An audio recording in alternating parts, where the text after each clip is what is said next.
Good evening to you, bro. Good evening, bro. It wasn't easy, man. You know why I'm excited, right? Bad day at the office. A bad day at the office. Yeah, So just take it that way. It's a bad day for you, but it's also a good day for me. Oh, yes. All right, so it's very, should I say, a shocking and disappointing result for us now at the Emirates Stadium. They lost, not just losing, but they found it difficult to even score a goal. Wow, amazing. To the extent that fans were even leaving the stadium out of anger. So let me get your thoughts on the matchup today. You said shocking. For me, it is not shocking. Reason because West Ham they've had a game that works for them. Mind you, even in the Carabao Cup, Arsenal lost out of the Carabao Cup because of West Ham. West Ham beat Arsenal. And if you had watched that game, you will see that David Moyes, in terms of tactics, he has tactics that is more outstanding than Arteta as it stands right now. So what happened today? Technically, if we just in a few minutes or 1 or 2 minutes. So what happened today? You find out that Zinchenko was not supposed to wear the Arsenal shirt today. He was beaten. That's the easiest word I can use right now. He was beaten, and for the frontliners out there, you find out that Gabriel Jesus is not living up to expectation. And I think why fans started moving out was that you had the possession. You had 76% possession at the end of the game. But you were creating chances though, but you are not finishing your chances. How do you want to win the league if you cannot finish your chances? Okay? And that's what happened today. Martinelli, Saka, Gabriel, they were not just finishing their chances. Look at Gabriel Jesus. He had 2 good headers that was supposed to be buried. In fact, okay, if you can't bury the 2 headers, why don't you bury one? You are a striker, for crying out loud. You are a Brazilian striker. You've played with Manchester City. Okay, so we expected that you should do better. Right now, yes, he has had some injuries. But then, for a club that is gone in for the Premier League, your top striker in the Premier League, or the highest, your top striker in terms of number in the Premier League, is Nketiah, followed by Saka. They are sharing 5-5. Then guess who is number 3rd? Havertz is number 3, having 4 goals in the Premier League. So these are the issues we are talking about right now. Arsenal, by stats, their stats has been defeated 19 games, and it seems like they don't have those the muscle to pull through to 38 games and then win the league. You have a club right now that the only thing that is working for them right now, mind you, back then I was telling you that when it comes to creating chances and all that, Arsenal, they have the numbers. But then, right now, they don't stand the first 3. What works for Arsenal right now, the best thing that works for Arsenal right now is that they can cross the ball. Wow.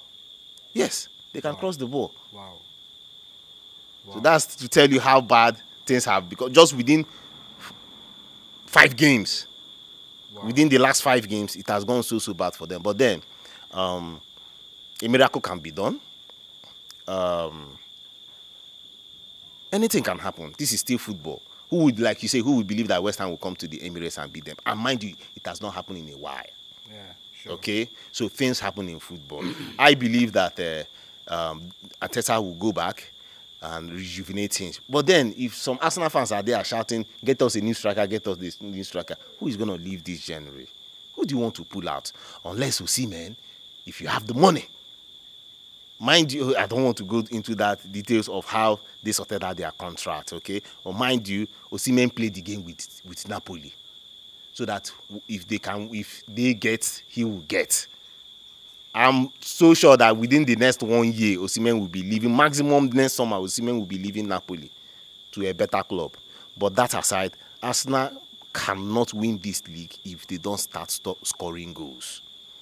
They have a very good defense, but currently now by goals difference, Liverpool is doing better by the numbers. Liverpool has conceded 16, Arsenal has conceded 18. Okay, but at the end of the day, Arsenal has to wait till the next game, Fulham, and hope that they will get back on. Let it just be like a fresh season is starting and then get back on. If not for that, like I told you, Manchester City is ripe to carry this league again.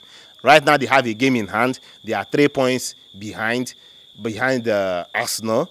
If they win their game behind, that means they will even top Arsenal because right now they are doing better goal difference. If they win their game by Saturday, they'll be sitting pretty second position before Arsenal then plays their game on Sunday. Yeah, and you know they just had an amazing win yesterday against which guys they even play? I think Man City. No, Everton. Yes, Everton. against Yeah, Everton. Everton. Yeah. Yes. Amazing yes, game, yes, amazing comeback. So yes. we see people who really know what it takes to win the league. Okay, so but despite that, the remaining 19 games now remaining for Arsenal to play, do you really feel they can learn from their mistakes and try to see if they can clinch that trophy? Oh sure. But it's also looking that the league will end poorly with number of points. Yeah, I can't stop saying that we might not have a 90-point league winner this season. Yeah, with the way the whole things are going.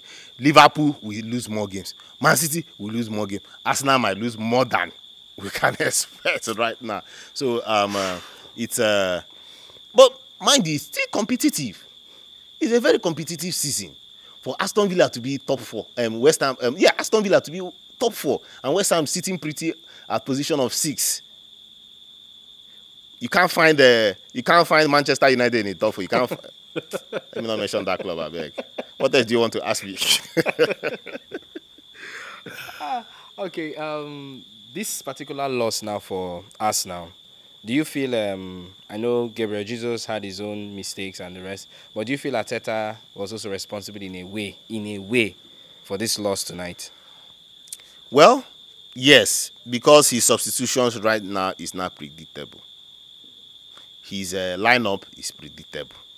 Substitution predictable. But also, you cannot also fault him so badly because of, with respect to Zinchenko. Everybody knows how Zinchenko plays his game. Zinchenko cannot change from his pattern of game. And this is the Premier League with very smart managers. In fact, not just the only managers, the back room of every club, their technical crew, their technical team, they will come out, feed the managers with data. This guy, this is how he plays. As in, close your eye, that is how he will still play. And when these clubs have this data, they will mess you up, knowing that you cannot change from it. So, Arteta, let him take these few days. Enough of chicken and turkey has been consumed, but then they still have from now till Sunday to see if they can organize themselves. Mind you, it's also a London derby just like today. They are going to Craven Cottage by Sunday, and you know that Fulham, their head they knock, they touch, so anything can still happen. Especially as they just lost 3-0 against Bournemouth, so obviously they will not have to lose at home. Exactly. So Arsenal should just, if they really want to win the league and not just qualify for the Champions League, they need to do more. It's quite funny because someone I interviewed earlier on before you came on board was like, Ratata was like, Arsenal, they are caretakers. That very soon the landlord will come and it's all right. It's all right. So lastly, just drop an advice for Arsenal, the management, and of course. No, for you Arsenal fans, what advice do you want to drop an Arsenal fan? Because we've seen shit. We've seen Arsenal fans now. We are used to failure. No, that's the truth now. We're used to failure when it comes to football. But then, nobody's as patient as an Arsenal fan. And we don't bash our team. You know what I'm talking about? We're not like those other clubs. Yes, the taste of defeat can be very, very, very, very bad in the mouth. You know that football can kill. Yes, I know. I know. The taste of the defeat in football can just, somebody's heart will just cut. And that will be the end of the person. But then, we've never had such story from Arsenal fans. So, you Arsenal fans there, keep pushing. One day, this league, even if it's 20-something years to go, Arsenal will still carry this league. All right. Let's draw the curtain at this point. Thank you so much for joining me. And hopefully, Arsenal can organize themselves and get a win against Fulham. They pray for Arsenal. You're not going to pray for Chelsea. Why I go pray for you don't Chelsea? pray for Chelsea. We are not gunning for anything this season now. So let's pray for those who are gunning Not for even something. Conference League. You think? No. By God's grace, we are going to Europe. Anyhow, we will go to You Europe. don't come. All right. Have a lovely night, rest. Thank you.